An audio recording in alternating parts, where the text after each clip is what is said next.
আজকে আমি চিচিঙ্গা আর ডিম দিয়ে ভাজি করব, এটা আমি আপনাদের সাথে শেয়ার করছি।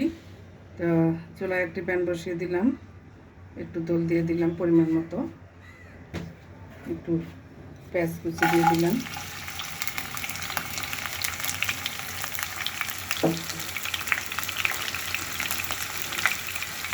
এখন ভেজে নেব। পেঁয়াজটা একটু হালকা ভেজে নেব।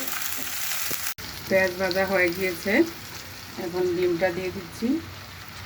ডিমটাকেও একটু ভেজে নেব। ডিমটা ভাজা হয়ে গিয়েছে, এখন আমি একটু মশলা অ্যাড করবো। 1 চামচ হলুদের গুঁড়া, 1 চামচ ধনিয়ার গুঁড়া,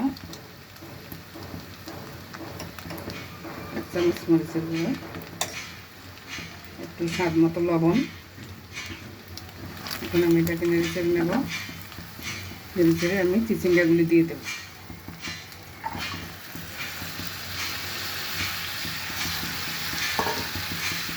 সাথে দেবো একটু কাঁচামরিচ কাটি।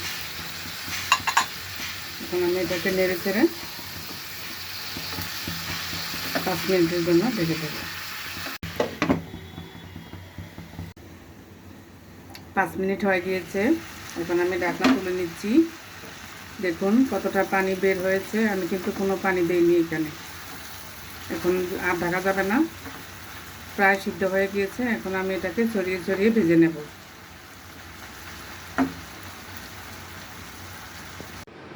দেখুন কতটা সুন্দর হয়েছে। এভাবে বানিয়ে ভাত, রুটি এবং পরোটার সাথেও খেতে ভালো লাগে।